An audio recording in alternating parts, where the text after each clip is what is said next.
Virando o jogo, oferecimento Banrisul, o grande Banco do Sul.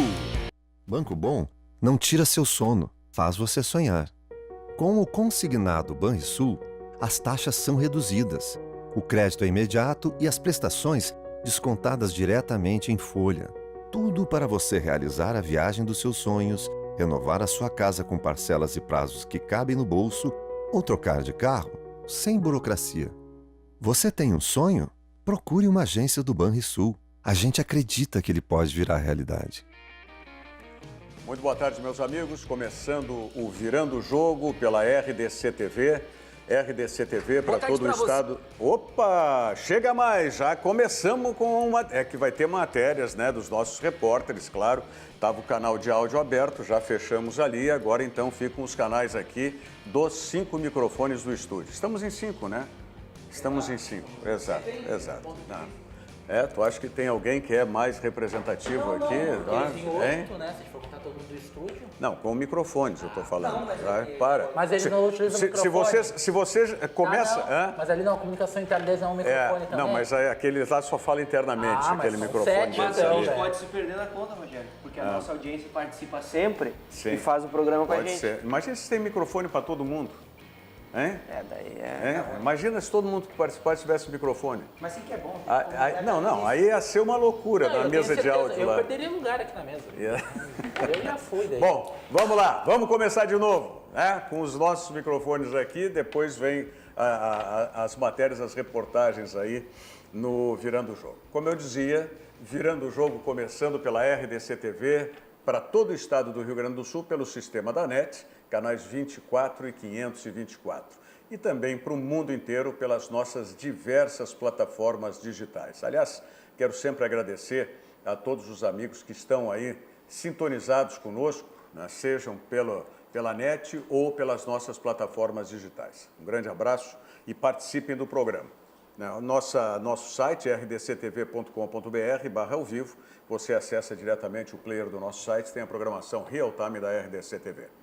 Se preferir, as lives dos programas estão aí nas nossas redes sociais, YouTube, Twitter e o Facebook.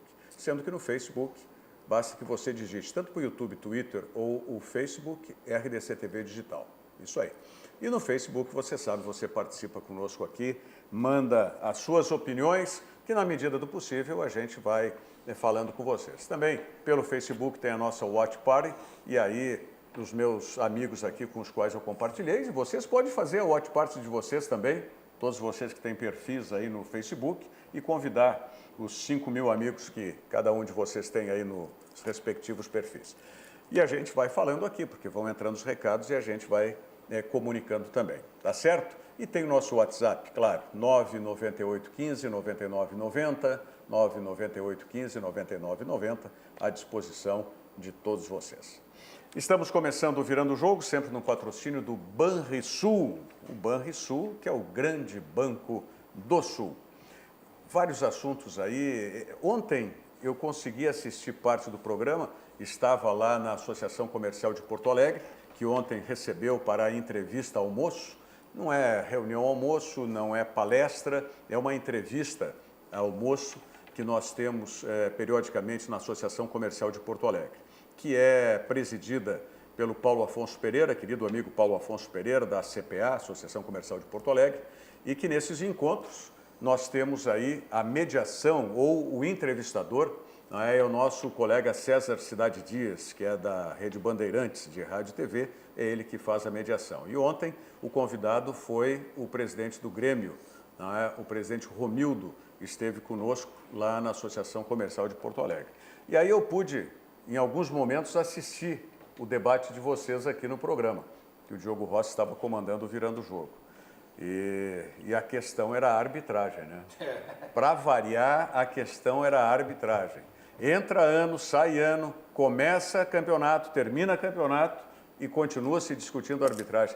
Será que um dia a gente não vai precisar, os árbitros vão ter não só a qualificação, não só o aspecto técnico, o preparo que é importante, é fundamental, sem dúvida alguma, mas nós vamos ter as influências políticas fora de arbitragem no futebol, hein? Acho difícil, né, Rogério? Porque os nossos árbitros, eles não são profissionais, né? Então, Mas adiantaria isso? Na Europa, adiantaria? Na Europa a gente não vê isso, né? Mas... E os árbitros são profissionais, eles erram. Mas tem vários... Os erros, eles não vão deixar de acontecer, eu acho, mesmo com a profissionalização. Mas vários árbitros na Europa mesmo têm outras profissões. E atuam em outras profissões. Mas é mais fácil, né? De lidar com o calendário deles, é mais fácil de se preparar. Por exemplo, eu sei, gerou um atrito aí nesses dias, no jogo do Inter contra o Veranópolis, nós dois discutimos sobre o caso do Anderson Daronco. Provavelmente o Anderson Daronco... Nós não discutimos. Nós debatemos. Provavelmente o Anderson Daronco não estaria no jogo do Inter e Veranópolis se ele fosse um árbitro profissional de futebol. Porque ele, né, saberia, por meio da sua entidade profissional, que ele estaria fazendo um curso, né, de preparação para a Conmebol. Assim como ele estava no curso da FIFA agora. Mas aí tu está pegando um exemplo de um árbitro top de linha. Aí vamos pegar, na outra semana nós tivemos também um árbitro que errou. Isso. E que não estava em curso, não estava em nada. Eu acho que os erros não mudariam em nada. Por eu exemplo, acho só a preparação para os jogos. Porque com maior preparação e maior entendimento dos seus calendários, talvez os árbitros tendessem a errar menos. E vamos lá, né? A arbitragem hoje no Brasil é um bico.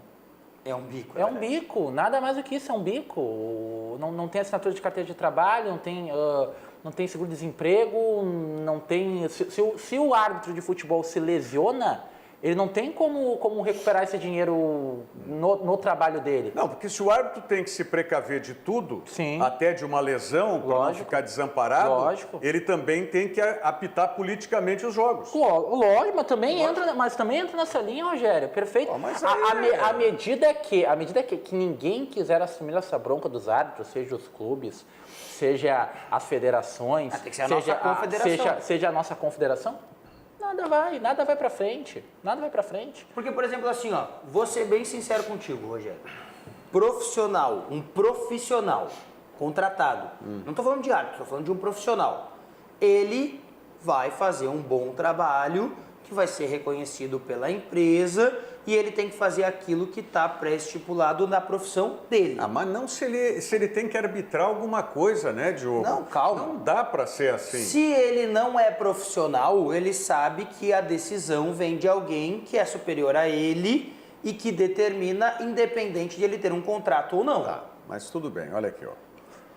O chefe de arbitragem do futebol brasileiro, estou dando um exemplo, tá? Hipotético. Se o Rogério Amaral fosse o chefe de arbitragem do futebol brasileiro e o Rogério Amaral gostasse de homens árbitros sem barba, provavelmente os árbitros não fariam todos a barba para apitar. Mas não, em primeiro lugar, não pode haver esse preconceito de cima para baixo e não pode haver Enquanto uma não coisa tem dessas. profissionalismo, pode haver o que quiser, Rogério. Não pode. Mas mesmo no profissionalismo não pode. Você tem que manter a sua integridade, né? Por exemplo, vamos ao jogo que deu o debate, que foi o jogo do Grêmio com o Brasil, lá em Pelotas. Tá? Jonathan Pinheiro era o árbitro. Eu nem sei o nome do árbitro. Eu vi depois os lances. Acredito que todos nós concordamos que aquele lance no Kahneman é pênalti. Sim. Alguém discorda que agarrar... E uma bola parada, não era uma bola que tivesse movimento. A única dúvida que se ficou do jogo, do lance, é se ele cai antes da bola sair do pé do Jean-Pierre ou depois. Porque se ele cai puxado antes da bola sair, não é nada. Sim, não está em jogo ainda. Exato. Não está em jogo. Não, mas ali caiu e a ação foi, mesmo que tivesse começado antes, ela foi continuada e ela teve durante a trajetória da bola. Então é pênalti, claro. O que eu posso? Eu posso imaginar que o árbitro, vamos usar a linguagem do futebol, me entendam, tem que ser preso. No caso, tem que ser preso, por quê? Porque ele estava deliberadamente apitando daquele jeito, ou seja, sonegando a penalidade máxima, por deliberação própria dele, por vontade, por tendência. Tá? É uma situação. Segunda situação, que ele tenha dificuldade na sua acuidade visual. Então ele tem que consultar um especialista, um oftalmologista, certo? E uma terceira, de que ele não saiba a regra, então ele teria que voltar para a escola de arbitragem, para interpretar. O que eu posso... Nessas três opções aqui, e aí eu quero entender o futebol dessa maneira. Eu não vou analisar pela primeira hipótese, de que o árbitro tenha deliberadamente errado, apesar de que o que tu disseste pode levar a esse entendimento, né? Sofrer pressões, aquela história, precauções e tudo mais. Eu não vou também pela terceira hipótese de que ele tenha que voltar para a escola de arbitragem, porque eu entendo que se ele está formado e apitando primeira divisão do futebol gaúcho e eventualmente brasileiro, ele tem condições estabilizadas para isso. Então eu só posso entender que ele precisa ter o ângulo da arbitragem, o ângulo. Isso, meus amigos, eu não aceito isso. Dentro de campo, você tendo pelo menos um auxiliar e um outro assistente e você, árbitro, você tem um triângulo de visualização, alguém enxerga. Alguém enxerga. Então, né, não aceito essa. A possibilidade é que ele tenha alguma dificuldade visual. Só posso entender assim. Ou pode errar também. Pode né? errar. Não precisa ter também uma dificuldade. Ele pode errar também. Como qualquer. Eu erro na minha análise, você por vezes erra na sua análise, todo mundo erra na sua análise. Mas aí eu vou ter que ir para a terceira hipótese, que ele tem que voltar para a escola. Mas pode ser que tenha. Até o motorista faz aquelas aulas de reciclagem. Não, e outra, né? Eu concordo contigo que tem diversas maneiras de auxiliar e tem diversas pessoas para auxiliar ele na arbitragem. Na melhor condução da partida de futebol, mas também a gente tem que levar um outro ponto, né? Ele tem que tomar qualquer tipo de decisão em questão de segundos. Nós estamos sentados ou nós estamos na cabine com recurso de televisão, podendo avaliar, pensar e raciocinar dentro do nosso jogo. Isso é outra história. Eu concordo contigo nisso aí. Por isso que a análise de arbitragem feita, né, pelo monitor, com os replays, é outra história. Muito mais mas eu estou falando do jogo jogado, ali, na hora, tendo o árbitro e mais 2 para assisti-lo. Sinceramente, eu não aceito isso. Vocês jogam futebol, vocês estão dentro de campo também, e vocês sabem o que se enxerga. Começa que a questão da visão direta, a visão humana, ela tem uma tridimensão que nos monitores não existe. Não existe. Você tem o olhar de profundidade que a vista humana te dá, que na televisão não tem. Então, o sistema esse é bom. Claro, o sistema é bom porque ele vai jogar 10 câmeras aí, como é que chama? O VAR. VAR. Joga 10 câmeras em volta e tal. Nem o VAR foi capaz de sanar com as discussões de arbitragem, com os erros. A gente pega esse pênalti no Kahneman, mas nós tivemos no Grêmio Juventude um pênalti no Everton Cebolinha, que foi muito claro e não foi marcado. O pênalti para o Juventude contra o Internacional, que foi muito claro e não foi marcado. A expulsão do Juninho Capixaba, que, ao meu ver, foi equivocada, não foi uma simulação. Aí a gente pega cada jogo... tudo bem, mas aí na Juninho Capixaba nós vamos entrar muito mais na interpretação do árbitro. Muito mais na interpretação do árbitro. Esses outros lances... Mas o agarrão também pode ter uma interpretação de se teve força suficiente ou não, se o jogador foi malandro ou não. Infelizmente, Rogério, o Otávio tem 100% de razão. A arbitragem é muito subjetiva. É muito subjetiva. O árbitro pode ter feito isso daqui a pouco, o Jonathan Pinheiro. Ele pode ter visto o empurrão e ter achado, não foi suficiente para pênalti. Eu não posso aceitar isso de alguém que vá arbitrar, tá? É a mesma coisa aqui. Eu não posso aceitar que eu vá estar privilegiando qualquer um de vocês aqui. Sim. Então eu não posso aceitar isso na arbitragem. Eu não posso aceitar essa questão de interpretação em lances que são absolutamente objetivos. Desculpem, mas eu não aceito, desculpem os senhores e senhoras árbitras ou senhoritas, enfim, mas não. Tem coisas que são absolutamente objetivas na arbitragem. Como diz o Arnaldo, como é que é? A regra é clara. Só que eu concordo, só que o que eu estou colocando é que esses erros e essas discussões não vão terminar. Não adianta. A profissionalização da arbitragem pode ajudar? Pode ajudar. Cursos ao longo do ano, não sei, vão se reciclar, pode ajudar, mas não vai sanar tudo isso, não adianta, nunca vai acabar. A gente vai sempre discutir, sempre debater isso, porque a gente sempre acha que o resultado do jogo passa por lances da arbitragem e daqui a pouco ignora que o time perde 2 gols depois na cara do goleiro e que isso não teria influência, por exemplo. Até o caso da profissionalização da arbitragem seria mais ou menos o que a gente viu com o VAR na Copa do Mundo, por exemplo. O VAR veio para auxiliar o árbitro, para se fazer a justiça o mais próximo possível da totalidade no futebol, e o que a gente viu foi lances em que o árbitro tinha que tomar a decisão, porque ele sempre é o responsável pela decisão de campo, independente da opinião do VAR. O árbitro é o dono da decisão final, e a gente via erros que aconteceram mesmo com o VAR, por conta da interpretação da arbitragem, e torcedores, colegas de imprensa, enfim, quem acompanha o futebol dizer, mas se tem o VAR agora, por que não utiliza? É a mesma coisa, se profissionalizar a arbitragem e acontecer o primeiro erro, mas profissionalizaram os árbitros para quê? Para continuar errando. Então, assim, é difícil também para o próprio árbitro, porque começa a se dar as condições, tá? O VAR, eu até acho que foi meio nas coxas, assim, a utilização. Pelo menos me parece. Pode ser melhorado ainda. Mas assim, se deu a condição. De que forma se deu essa condição? Para o árbitro melhorar com o VAR? Na minha opinião, é nas coxas. De que forma seria uma profissionalização da arbitragem?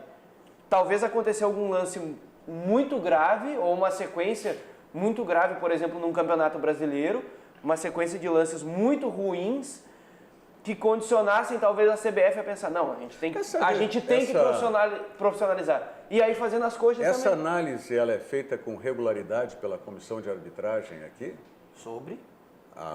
Os árbitros, sobre as nossas arbitragens? O que a gente sabe é que rodada após rodada se tem, especialmente na Federação Gaúcha de Futebol, uma análise de como foram os árbitros e até a última rodada se tinha uma avaliação positiva da arbitragem no Campeonato Gaúcho. Então é uma análise de passar a mão por cima. Não uma análise de contemporizar. A gente vai poder ver se o Jonathan Pinheiro vai apitar um jogo de dupla Grenal no próximo fim de semana, ou se daqui a pouco vai apitar um jogo se ele vai pro sorteio do Grenal, de meio de tabela, alguma coisa assim. Porque o Diogo ontem explicou que era um jogo teste para ele, para se credenciar ao Grenal. E pelo visto não passou, então provavelmente o Grenal ele já não apite. Bom, muito bem, olha aqui, ó. Por exemplo, eu não quero nunca levar para esse lado, eu sempre do lado do que realmente foi uma dificuldade, um erro por uma dificuldade que é presente. O Jorge Alencar Chorba, já tinha mandado um recado para nós aqui, não, Jorge Alencar? Não me lembro. Ele mandou um recado para mim especificamente aqui. Fala de largada o que será, mais rápido e objetivo. Ok, Jorge Alencar. Talvez você já esteja acostumado conosco aqui e com todas as informações a respeito da RDC TV, mas temos muitos telespectadores e internautas que não estão sabendo ainda, né, de todas as possibilidades de nos acompanhar. Mas, de qualquer maneira, além de estar registrado aqui publicamente, eu coloquei o teu recado. Como também quero mandar um beijo para minha querida amiga Iraci Laura Silveira. A Iraci está lá em Salvador, ela está dizendo de Salvador, belíssima Bahia. Um abraço ao amigo, acompanhando o sucesso do seu programa. Obrigado, Iraci, querida amiga, viúva do ex-presidente do Conselho Deliberativo do Internacional, Amaury Soares Silveira, saudoso doutor Amaury, que foi um grande colaborador com todos nós da imprensa, sabe? Na época em que presidia a APLUB, a APLUB foi uma grande colaboradora de nós, especialmente de nós, repórteres. Se não me falha a memória, foi a primeira patrocinadora das camisetas dos repórteres. Pô, legal. Pode ter havido um patrocinador antes, não quero cometer esse equívoco, mas tenho quase certeza que foi o primeiro patrocinador nos uniformes, vamos dizer assim, da reportagem foi a APLUB. Nesse então, assunto só da... um grande beijo para a Iraci, que está lá em Salvador. Nesse assunto só da arbitragem, só para os recados que chegaram no nosso WhatsApp, sim. O Lamartine de Gravataí diz assim, Rogério, alguma dúvida? Segundo gol do Inter, de uma falta inexistente, um gol de braço do Patrick, Acho que não precisa dizer nada, diz ele aqui participando conosco no WhatsApp. Boa tarde, o programa é bom. Ontem gostei muito da participação do Bavaresco. Não ficou com medo da coloradagem geral e falou que tinha que ser falado, diz ele, não é choro de gremista, Emerson de Porto Alegre. E quando a gente fala das questões de arbitragem, a gente só tem uma intenção, que é como a gente fala de tudo que a gente critica aqui, é de que nós tenhamos o melhor possível, a excelência. Por isso que eu não concordo quando vem uma comissão de arbitragem e simplesmente passa a mão, né, em cima dos erros dos seus árbitros, é isso? Simplesmente isso. A Iraci está nos acompanhando, para e passo aqui o programa, eu falei, né, do presidente Amauri, né, já falecido, já faz tempo que falei. Aliás, o presidente Amauri Soares Silveira faleceu num jogo do Internacional. Num dia? Ele teve um infarto fulminante praticamente, dentro do estádio Beira-Rio. Dentro do estádio Beira-Rio. Bom, vamos lá, vamos tocar. A gente vai falar em seguidinha do Internacional. Agora vai, hein? Agora vai o Internacional. Atenção aí. Agora vai. 9-1 no amistoso lá contra o Sindicato. Agora vai. Estação Verão Sesc, também aqui em Porto Alegre. Já foi no mês de janeiro, segue agora no mês de fevereiro, até o final do mês de fevereiro, nos finais de semana. Sexta, sábado e domingo, ali na Orla do Guaíba, bem próximo à Rótula das Cuias, não é? Com muitas opções gratuitas sempre de esporte e lazer. Quadras esportivas, ginástica, empréstimo de bolas e raquetes para a prática do frescobol. De sexta a domingo, onde eu falei, ali próximo da Rótula das Cuias, na Orla do Guaíba. A programação completa você pode conferir e quais são as opções de lazer e esporte no site do Sesc, sesc-rs.com.br. A realização é da Prefeitura de Porto Alegre e do Sistema Fecomércio Sesc Rio Grande do Sul. Estação Verão Sesc em Porto Alegre, muito mais diversão para o seu verão. Vamos à mensagem do Zafari e já voltamos.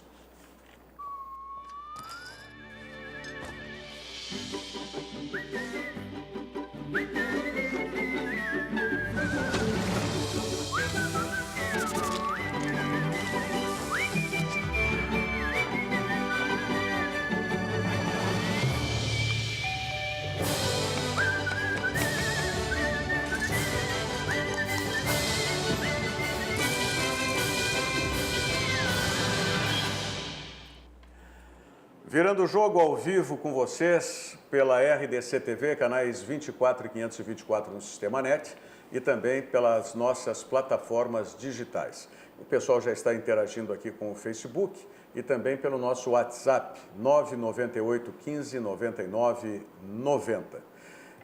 Antes de darmos voz aí para vocês novamente, vamos falar aí e atualizar o Internacional, que fez um jogo-treino, né, contra o Sindicato dos Atletas Profissionais. Foi uma goleada, mas quem nos traz mais detalhes é o repórter Guilherme Paz. Guilherme. Boa tarde para vocês do estúdio aí de casa também. O Internacional vem realizando um jogo-treino contra a equipe do Sindicato dos Atletas aqui no CT Parque Gigante nesta terça-feira de reapresentação. A equipe do sindicato é formada por ex-jogadores ou jogadores que estão buscando espaço em alguma equipe profissional. O Internacional atuou em 4 tempos de 30 minutos, 2 horas de atividade com 2 equipes. A primeira equipe que atuou o primeiro e segundo tempo com o D'Alessandro, Rafael Sobis, Trellis, tinha também Rodrigo Lindoso no meio de campo, teve uma surpresa, empatou em 1-1, mas depois ficou 5-1 no segundo tempo. A segunda parte da atividade, uma equipe formada por Heitor, que foi uma das gratas surpresas do treinamento, lateral direito que fez 3 assistências, tinha também o Sarrafiori, tinha o Richelli, o Roberto na zaga. A equipe do Internacional vai vencendo por 8-1. O Oderhelma vem buscando alternativas para a equipe, porque no próximo jogo contra o Avenida é o último antes da estreia da Libertadores da América. E ele também tem 25 nomes para colocar na lista da Libertadores. E esse jogo-treino serve de exemplo para os jovens que estão buscando espaço. Com as informações do Internacional, aqui do CT Parque Gigante, Guilherme Paz. Obrigado, Guilherme. Como ele falou, o treino ainda rolava ali, saiu mais um gol, terminou 9-1 para esses times do Internacional, que pelo jeito, pela informação do Guilherme, não teve titular jogando. Não, titular não teve nenhum. Não teve nenhum. Mas então tem um bom grupo agora, viu? 9-1 no sindicato. Sim, 9-1. Agora vai. E o D'Alessandro tá. Então o D'Alessandro está confirmado, é reserva no time internacional. Não, é que daí são jogadores que não atuaram, né, 90 minutos no jogo contra o Caxias e aqueles que entraram mais para o fim do jogo atuaram hoje de manhã. Então fica essa questão. Por isso o D'Alessandro jogou.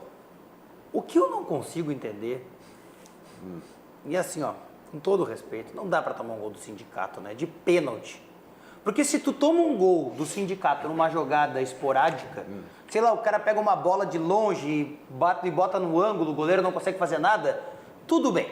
Aqueles gols sem querer, assim, que a bola bate e rebate em todo mundo e aí bate por último no zagueiro e entra. Mas foi de pênalti. Mas é pior ainda. Não conseguiram fazer uma boa marcação contra o sindicato dos atletas, Rogério Amaral. Mas, Por cobrança de escanteio, o Klaus conseguiu me puxar o rapaz e fazer um pênalti na área. Aonde? Cobrança o quê? Escanteio.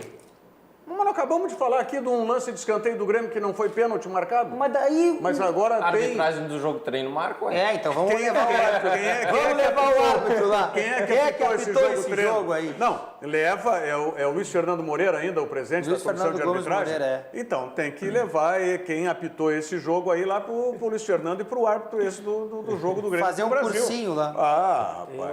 Mas olha aqui, começar o seguinte, só quero dizer, eu não sei da onde que é, se está sem contrato, se é jovem, se é já veterano, mas pelo menos de nome é bom esse que fez o gol, hein? Ian. Nome do meu neto, escolhido por mim, tem que ser bom o nome. Brincadeiras à parte, voltamos aqui à seriedade do programa. Pode me chamar de rabugento, de chato, mas eu rabugento, chato? Sinceramente não compreendo o porquê da realização desses jogos com os sindicatos atletas. Pois é. Não, pior é tomar gol deles. Não, mas indiferente. Indiferente tomar gol. Não existe. Indiferente fazer o... Ô, Thiago, o nosso time da pelada não toma o gol do Perfeito, sindicato. Diogo. Não, eu concordo contigo, mas eu tô falando num aspecto técnico mesmo. O que acrescenta você fazer um jogo contra o sindicato dos atletas profissionais? O que acrescenta? O que você pode observar? Não é parâmetro. Não é parâmetro. Se tomou gol, se não tomou gol, se goleou, se não goleou, não é parâmetro nenhum. Não, acho que se tu fizer uma goleada não é de parâmetro zero... nenhum. Mas gol não pode levar. De qualquer maneira não é parâmetro nenhum. Eu acho que é... Porque até o jogador não se motiva a fazer um jogo como esse. Então, o atleta vai lá e sabe assim, o que vocês vão fazer hoje? A gente vai trabalhar, jogar contra o sindicato dos atletas. E o jogador se motiva para jogar. Qual é a motivação de fazer um pênalti, então, contra o sindicato? Não falhar na marcação. Não dá, por própria desatenção. Por própria desatenção de um jogo que não tem sentido realizar. Não tem sentido realizar a partida contra o sindicato dos atletas. Eu não entendo porque a dupla Grenal insiste em realizar esses jogos. Eu sinceramente não entendo. Eu concordo com o Thiago, porque a gente várias vezes debate a validade do Campeonato Gaúcho, que já é um campeonato de baixa qualidade e que serve para teste, se vale ou não vale, o título comemora, a Recopa Gaúcha comemora, é difícil ou não é, tem que golear ou não tem. Sim. E aí você joga contra o Sindicato dos Atletas, que não é um time nem da segunda divisão do Campeonato Gaúcho, nem na divisão de acesso do Campeonato Gaúcho. Na melhor das hipóteses, pode ser para alguém pegar algum ritmo de jogo, mas na melhor das hipóteses, alguém que está fora durante 4 meses. O Inter vai fazer mais 2 jogos treinos ainda, tá? Um contra o São José, que eu acho que é um... Eu já acho mais. Eu acho que é um teste. Isso é um teste. E tem o jogo contra o Guarani de Venâncio também, que o Inter vai fazer, que é dia 28. Time da divisão de acesso. Você joga contra um time profissional, já é algo. É legal, agora aí você pega ex-atletas e atletas que estão em busca de um time, sendo que o Rio Grande do Sul... Os do sindicato também estão em busca de um time. Não, mas por isso, mas estão em busca de um time, só que se ainda estão em busca, sendo que tem divisão de acesso sendo jogado... Pelo amor de Deus, o Miltinho faz a preleção pelo WhatsApp. Não dá pra enfrentar um time desses. Como o Miltinho faz a preleção? O Miltinho, o treinador do sindicato, faz a preleção pelo WhatsApp. Ô, Miltinho. O Miltinho sabe o respeito, que eu tenho muito respeito por você, Miltinho, mas não dá. Miltinho. Eu tenho respeito por todos os... Vem cá, vamos trazer o Miltinho aqui no programa. É uma vergonha. Miltinho foi meu parceiro, meu companheiro no infanto juvenil do Internacional ainda. Tu tá quase pronto para treinar o sindicato, Para ver então, o tempo que faz isso. Era o Miltinho era numa ponta e o Niltinho, que era o irmão dele, na outra. Era Milton e Nilton. O Nilton era mais centroavante e o Milton era extrema, o Miltinho. Então traz aqui o Miltinho, vamos falar com ele para ver como é que é a formação. E vamos começar a pegar esse time do sindicato, vamos fazer uma seleção aí também. Já que estamos jogando com a dupla Grenal todo o tempo, vou começar a empresariar esse time do sindicato. O Sérgio aí. Luiz Guite disse que a gente está muito chato, porque ele está criticando... Não, vocês estão muito exigentes. Viu que eu falei? O Diogo Rossi já começou a crítica, aí é difícil. Vai entender a imprensa. O Márcio Martins Fraga, mas não aliviam nem rachão, diz ele. Tá? E o Washington Corrêa disse assim, ó, manda um alô aqui para Juazeiro, na Bahia. A RDC TV tem muita credibilidade. Pô, legal. Washington Corrêa. Mandando pra gente. Grande abraço lá para Juazeiro. Claro que fica, né, de positivo você ter jogadores, os jovens do Inter atuando, mas o nível de atuação que um jovem desse precisa ter do Internacional contra o sindicato, ele é muito mais abaixo do que um coletivo com os outros jogadores do Inter, por exemplo, entendeu? Contra os aspirantes. Esse é o problema. Você tem o Sarrafiori, o Richard jogou, o Roberto jogou, o Heitor jogou, ok. Mas você não pode dizer que esse jogador está pronto para jogar nem o gauchão. Não, porque o nível é muito abaixo. Eu respeito a reportagem ali do Guilherme Passa, o Heitor foi uma grata surpresa no jogo, mas 3 assistências com o sindicato dos atletas não vale bulhufas. O Tony Anderson fez 3 gols. Não sei. E o Tony Anderson está onde agora no time do Grêmio? Essa questão. O Lincoln fez um golaço também. Olha, essa questão da motivação, eu não posso falar a respeito de jogar contra o sindicato, mas infantil, infanto e juvenil, na minha época não existia a categoria júnior, era juvenil direto para o profissional. A gente tinha uma motivação muito grande quando ia treinar com os profis. Sim, exato. Mas aí a gente tinha uma motivação muito grande. Perfeito. Então eu entendo que, a meninada que vai treinar no meio dos profissionais ou fazer... Eu me lembro assim, muitas vezes esses times aí tinha jogador que estava em processo de renovação de contrato, ou jogador que já estava encerrando carreira, né? Jogador em recuperação de lesão que entrava num time profissional, tá? Entrava num time profissional. Não, os profissionais que estavam nessa situação entravam e faziam um coletivo contra a gente. Sim. Mas era sempre uma motivação para a gurizada. Estou pensando nessa ótica aí, né? Do jogador jovem. Mas eu penso assim, dentro do que disse o Otávio antes, pega o time de aspirantes do Internacional, reforça com as terceiras opções do profissional, bota o reserva para fazer um jogo coletivo, 45 para cada lado, acho que sai mais teste do que o jogo contra o sindicato. Ou então vamos começar a reforçar esse time do sindicato aí. Não, pois o Sérgio Luiz Guite disse que a gente está com ciúmes e tem que montar um time da imprensa para jogar contra o sindicato. A imprensa joga bastante aqui, o Sérgio Luiz Guite, por incrível que pareça. Pelo menos os microfones nós jogamos muito. Não, o time pode não ser bom, mas a gente joga bastante. Em quantidade. Só não me façam que nem o Celestino Valenzuela fazia. Na época áurea da RBS, TV Gaúcha e tal. Que a gente tinha um time que a gente jogava normalmente em benefício das APAES, as Associações de Pais e Amigos dos Excepcionais. Nós jogávamos pelo interior do estado. Então a gente fazia essas promoções. Aí jogávamos ou no sábado de noite, ou às vezes, como era mais distante, a gente ia na sexta-noite, ou quando eram cidades mais distantes, a gente ia no sábado à tarde jogar. E aí chegava na segunda-feira, meu querido Celestino Valenzuela dizia: nosso time segue invicto. Já são 80 e tantas partidas, dava um número, 133 partidas invictos, tal. Goleamos novamente por 20 a tanto, era salão, né? Evidentemente, era futsal.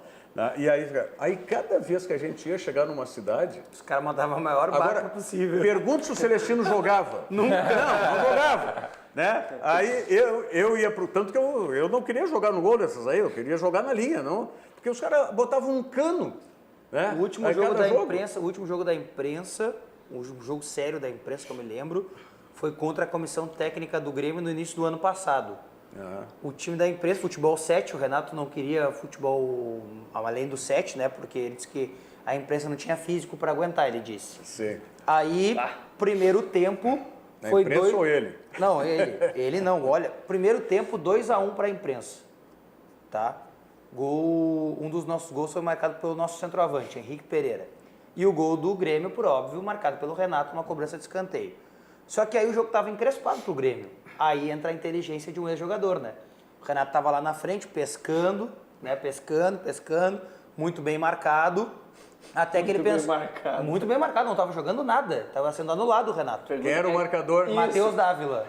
Bandeirantes. Depois eu vou te contar toda a história. E aí, o Matheus Dávila fazendo marcação individual no Renato. Sim. O Renato parou 30 segundos no campo, olhou todo o campo e começou a caminhar lentamente para a zaga dele, zaga do Grêmio.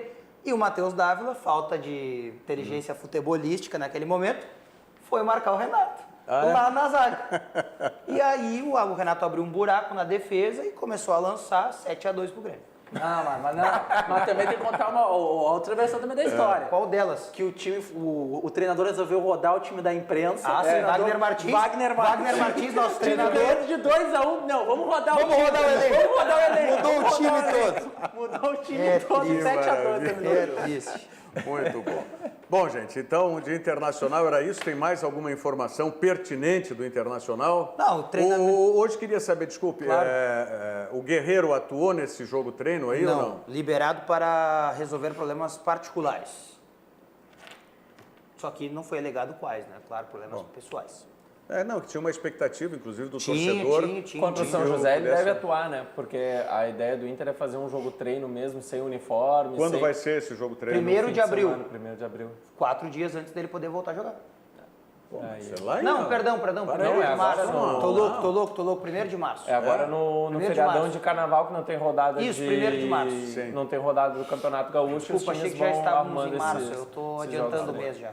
Então tá. Vamos atender os nossos amigos. O cartão de crédito tá batendo, daí eu já tô lá em abril. Na sequência aí, na sequência. Banrisul Digital é um aplicativo completo para simplificar a sua vida com toda a segurança que só o cliente Banrisul tem. Se você não baixou o aplicativo, baixe e comece a usar hoje mesmo.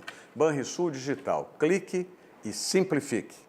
Vamos conferir aí a casa número 2 do Vivenza Serena. Esse novo loteamento é um pequeno loteamento em Canela, bem próximo ao centro da cidade, o Vivenza Serena. São 6 casas exclusivas, cada uma tem o seu layout e a sua própria decoração. Vamos conhecer a casa 2 do Vivenza Serena.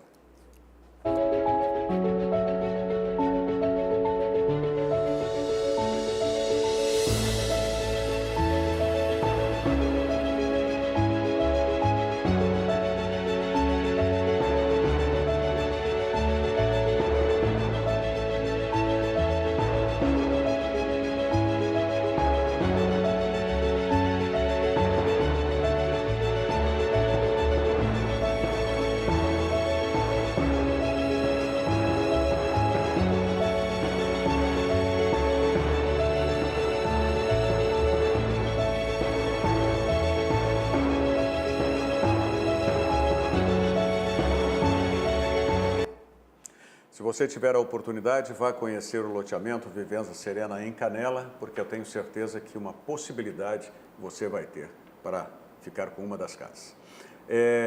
Vamos falar de Grêmio agora. O assunto, perguntei antes aqui sobre o centroavante do Internacional, né, o Guerreiro, se tinha atuado nesse jogo treino. E no Grêmio também a questão é um centroavante, ou pelo menos um atacante, a forma física do Diego Tardelli. Quem nos informa é o repórter Pedro Oliveira. Pedro. O atacante Diego Tardelli já corre com a camisa do Grêmio, mas com 33 anos e há 4 temporadas jogando no Shandong Luneng da China, o jogador não está na sua forma física ideal. Tardelli está fazendo uma espécie de pré-temporada, mais curta que os demais jogadores, é claro, mas o foco do tricolor é fazer com que o atacante jogue na estreia da Libertadores contra o Rosário Central. E na data desse jogo, dia 6 de março, já serão 3 semanas treinando com o time.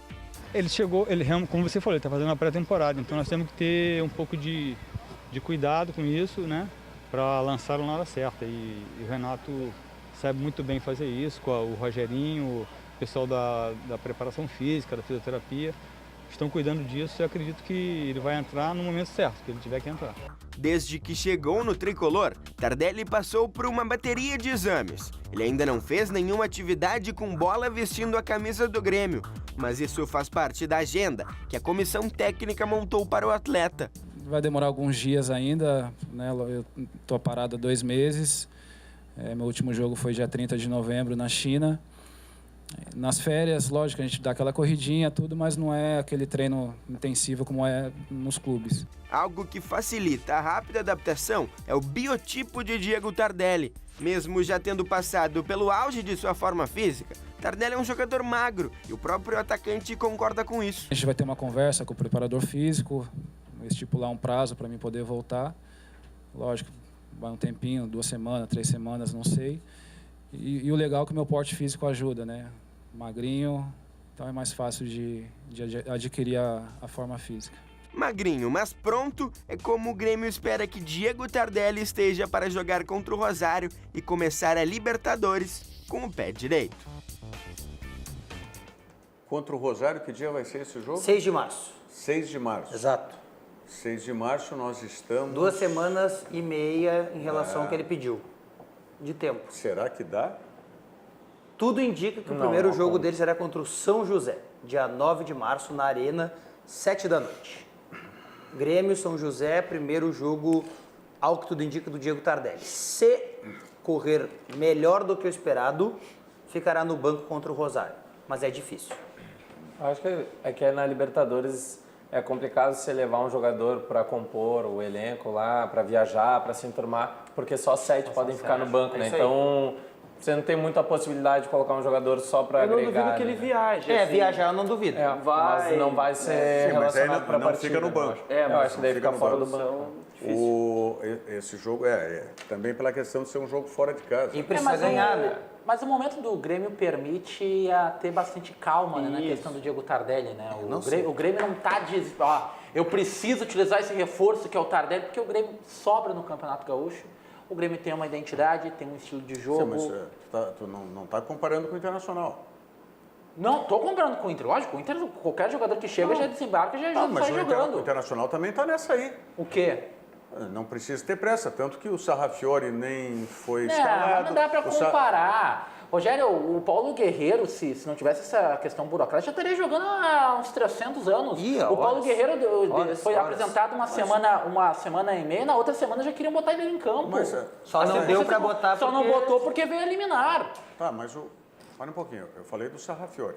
O Sarrafiori não era... Mas ele não é reforço. Não, mas não dá para comparar o Diego Tardelli com o Sarrafiori, Rogério, porque são pesos de reforços completamente distintos. Tudo bem. Como também não dá para comparar o nível que está o time do Grêmio para entrar um Tardelli e o nível que está o time do Internacional para entrar um Sarrafiori. Por isso que eu digo que o momento do Grêmio permite ele não botar o Diego Tardelli de afogadilho. Tá, mas e aí o Internacional que está num nível muito abaixo desse nível do Grêmio, um Sarrafiori que foi trazido, que foi preparado, não era para estar jogando também? Mas não dá para comparar o peso dos jogadores, o peso do Diego Tardelli com o peso do Sarrafiori. Mas vocês estão comparando o peso específico. Vocês estão querendo... Não. Eu coloco só a situação. O Sarrafiori pode não ter jogado, mas o Trellis chegou e foi jogar. Eu estou comparando o que já apresentou. Mas o Trellis que demonstra essa pressa que o Inter tem em colocar o Trellis não teve a anunciação que teve o Sarrafiori. Sim, mas o Sarrafiori mostrou o que, quando, como e por que para ser titular absoluto do Inter. É isso que eu me pergunto. Mas só um pouquinho. O Sarrafiori foi trazido naquelas circunstâncias todas. Um jogador assinou o pré-contrato 6 meses antes. Menino que nunca ficou lá. Mas foi uma circunstância gerada pelo Internacional. Pelo Inter, mas a culpa é do Inter. Mas quem é que tem que aproveitar um jogador que se faz um investimento dessa natureza em tempo, não digo nem financeiro, mas principalmente em tempo, de criar uma situação... Eu não sei, é muita pressão para um cara que nunca tinha nem jogado profissional na vida, chegar aqui e resolver tudo de uma vez por todas. A pressão não é minha. A pressão não é minha. Mas o Inter também está dando pressão nele porque ele não joga? Mas justamente isso, quem fez tudo isso antes foi o Internacional. Mas eu estou tentando identificar onde. Assim, apesar de eu entender o que tu está querendo dizer, Rogério, eu não consigo entender onde é que está a pressão. Porque assim, o Internacional apresentou o Sarrafiori. Oficialmente. Não, então vamos chegar ao seguinte. Como reforço. O Sarrafiori não era tudo aquilo que o Internacional anunciou que fosse. Não, eu acho que o torcedor do Inter criou uma expectativa de uma coisa que ele não sabia se era verdade ou não. O torcedor só pode criar uma expectativa Mas quando o Inter falou alguma coisa sobre o Sarrafiori? O Internacional só falou desde que esse rapaz jogou aquela Copa aqui, tá? Mas que se mais falou porque dele. se tinha aquela discussão com o Huracan se o Inter devia ou não ao clube Não, argentino. mas o Internacional é que foi buscar, o Internacional viu um jogador e disse, olha, tem essa situação, é esse jogador. Quem passou essa divulgação toda foi o Internacional. Mas quantos milhões de atletas o Inter contrata também? Nós apenas repercutimos. Mas daí eu estou falando da expectativa do torcedor. Mas daí é em função da circunstância que vive o Internacional como clube, Rogério. Mas o Grêmio contratou um jogador nas mesmas circunstâncias, que foi o caso do Martin Chaves, e não deu certo, voltou para o Uruguai. E quem criou a expectativa foi o torcedor. Foi o torcedor que criou. Só que o clube, e daí eu concordo contigo, o clube Grêmio não gerou. Evidente. Não gerou. Olha só, o Inter não anunciou dia de chegada do Sarrafiori, não anunciou horário e tinha quase 50 torcedores para receber o guri. Mas vamos lá, quando o Martin Chaves... Vamos colocar então nas duas apresentações. Quando o Martin Chaves foi apresentado, o Martin Chaves não foi apresentado pelo César Pacheco ou pelo Rui Costa, que eram os homens de futebol do Grêmio na época. Não, nem coletivo. Quando o Sarrafiori foi apresentado, ele foi apresentado de um lado o Rodrigo Caetano, de um lado o Roberto Melo, e os dois tratando o jogador como grande promessa do Internacional. Mas ele foi contratado no profissional. Perfeito, mas o Martin Chaves não. Mas então é essa leitura que se tem, que Tudo bem. foi gerado pela diretoria do Internacional. O Tony Anderson foi contratado pelo Grêmio e o Grêmio também apresentou ele no grupo principal. Mas o Tony Anderson era um jogador que vinha numa negociação... Que nunca tinha jogado profissional também, mesma coisa. Mas ele já era profissional do Cruzeiro, Nunca tinha jogado. Não, mas já era profissional. Nem treinado no principal. O primeiro treino do principal do Tony Anderson na vida foi em Porto Alegre. Mas ele já tinha sido profissionalizado no Cruzeiro. Mas o Sarrafiori também no Huracan. Não, mas a gente está comparando de novo duas situações diferentes. O Tony Anderson chega em Porto Alegre com o Grêmio campeão da Libertadores da América. Tudo bem. O Sarrafiori... Mas aí não é culpa do Inter. Não, é culpa também do Internacional, que não conhece seu torcedor. A direção do Internacional... O Diogo, vamos relembrar. A direção do Internacional deixou correr solta a história de que poderia o Sarrafiori ser o substituto do D'Alessandro. O torcedor criou isso aí, né? Mas não é o torcedor que cria, Diogo. A gente repercute... Olha, eu não vi nenhum dirigente falar isso. Mas aí não é falar. Tu sabe que não precisa se falar. As coisas não são feitas assim. Também ninguém... A repercussão. Agora, se não quisesse, então vem e faz o discurso ao contrário. Mas o Inter jogou ele lá estamos... nos aspirantes, o guri foi jogando devagarinho, devagarinho. Ele só não conseguiu mostrar o que o Inter tanto esperava. Pronto. Então tu chegou aonde eu queria. Sim, mas o Inter não criou nenhuma expectativa, quem criou foi o torcedor. Não é expectativa. O Inter tinha uma expectativa, deixou essa expectativa passar para o seu torcedor e o jogador agora não confirma aquela observação que foi feita dele. Eu não nele. consigo ver essa expectativa toda aí que a direção do Inter criou. Eu acho que o grande ponto disso, e eu não sei se é um problema, por isso que eu classifico como ponto dessa situação, é as redes sociais.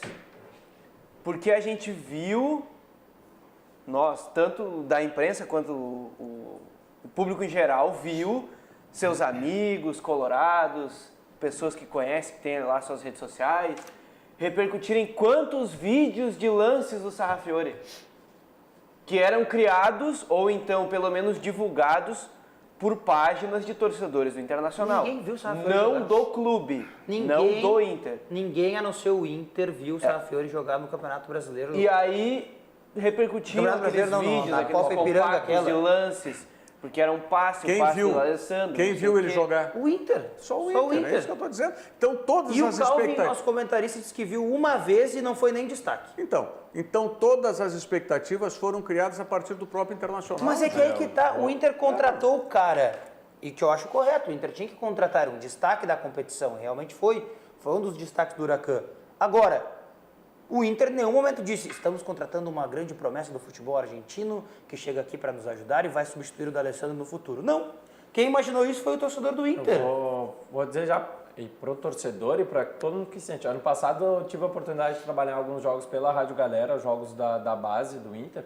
E o Inter tem outros jogadores do mesmo patamar do Sarrafiori que podem... O Sarrafiori é um jogador com potencial, vai evoluir, tem bastante para crescer. Mas tem outros jogadores do Internacional com essa capacidade. não da mesma posição, mas o Nonato é um jogador com muito potencial, Pedro Lucas, Richard também é, o Ramon, que é um volante também, e o Roberto zagueiro. O elenco é esses jogadores. No mesmo patamar do Sarrafiori. Ele não é nada extra-classe jogando com os demais colegas da mesma categoria. Não é um jogador que se sobressai tanto assim. É um bom jogador, tem muito a evoluir, mas não é um jogador com potencial imediato para ser titular desse time do Inter. Eu tenho uma dúvida, assim, ó, e não é uma crítica ao Sarrafiori, mas é uma pergunta que eu vou fazer até para um colega argentino aí, vou tentar trazer outro dia. Com 21 anos, um garoto no futebol argentino que nunca foi procurado pelo Boca e pelo River... Quem é? Mas o Internacional deu Não é quem é, é que tu tem que fazer uma análise. Claro. Por quê? Exatamente. É aí que eu volto. É que eu acho que o dia que baixar a expectativa do Sarrafiori, não é que não se esperar mais nada, não é isso. Mas o dia que se diminuir a expectativa dele, talvez ele renda. Tá, mas tem que ser a partir do próprio Internacional. Tem que diminuir essa expectativa a partir do próprio Internacional. Mas é que eu acho que se tivesse expectativa, ele teria sido titular sempre, Rogério. Não, mas é que... Bota na pressão e bota para jogar. O que vai acontecer? Como disse o Otávio, igual ao Sarrafiori, tem lá quantos na divisão de base lá, que o Otávio viu jogar? Alguns. Ou seja, então, alguém que viu do Internacional achou que era um fenômeno, um estupendo jogador, era um novo Messi, não sei mais o quê, aí convenceu... Não, pelo amor de Deus, não é nada disso. Pode vir a ser um ótimo jogador, mas não é um craque. Pois é, e agora ele no Internacional, todo mundo pôde observar que não é isso. Aí é que tá. Olha aqui, o Jorge Machado está dizendo, o Inter ainda irá surpreender, hein? Tá? O Jorge Machado, que não é o empresário. O Daniel Lang diz assim, ó, boa tarde, Rogério, e a todos. Nós estamos juntos aqui em Igrejinha, Rio Grande do Sul. Vamos, Inter, dizer. Legal. O José Otávio Tubino Pires. Vocês conhecem o Zé Otávio? Zé Otávio, querido colega, hoje é um fazendeiro de mão cheia lá, né? Criação, plantação. Largou, claro, o jornalismo, foi cuidar dos negócios dele, está certo isso. Viver ganhando, que espetáculo. Mas o apelido continua sendo Ratão, não tem... Ratão. Ratão. E ele, muito adequadamente, ele me chama de Ratão Mor. Ratão Mor, essa é boa. Zé Otávio, um grande abraço. Ele diz grande Rogério na audiência, um abraço a todos aí da bancada. Zé Otávio Pires, grande Zé Otávio. Eufune Zaniol também está conosco aqui, ele mandou um link no Facebook, depois eu vou dar uma olhada, ô Zaniol. O Francisco Ivanês da Rosa de Candelária diz assim, amigo Rogério Amaral, o meu contato é para informar que o nosso colégio vai representar o estado do Rio Grande do Sul no Campeonato Brasileiro de Estudantes. Os jogos serão em Aracaju, no Sergipe. Legal. Eles embarcam quinta-feira agora e os jogos serão do dia 21 até o dia 30. 21 agora de... Fevereiro. Não tem 30 de fevereiro. Então é março, só pode ser. É março. Pois mas eu mandou 21 a 30, só se é no mês que vem. Mas se embarcam agora aqui. Depois tu toma a corneta do meu sogro, tu não sabe. 30 de março. Depois tu acha que fevereiro tem 30 dias, o meu sogro te corneteia, que tu faz a conta de dias errado aí. Copa do Mundo não tem 30 dias, a Copa deles aí vai ter quase 30, vai ter um pouco mais de 30 dias. Deixa eles. Vamos lá. Boa viagem, bom jogo, é isso aí. Quem é que mandou o recado? José Francisco Ivanês. Grande, maravilha, boa sorte, tá, boa sorte, olha aqui. O Zaniol está mandando... nunca foi meu forte. O Zaniol está mandando um vídeo, depois vou ver, do Gilson Severo Baral, do Taxinha, grande personalidade do nosso futebol de várzea aqui de Porto Alegre e do Rio Grande do Sul. De Grêmio é isso aí, passamos, porque nós derivamos do Grêmio para o Internacional. O Grêmio, só para o torcedor que está nos acompanhando, que é um lateral direito e um zagueiro.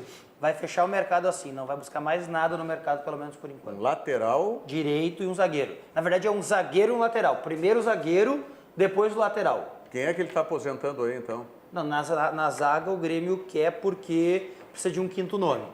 Tá empolgado com o Paulo Miranda do Grêmio, tá?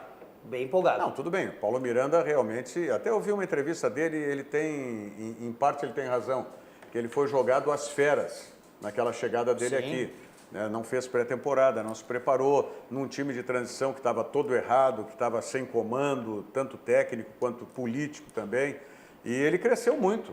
E o lateral direito é porque o Grêmio não esperava, a condição física do Léo Moura sem jogar, né?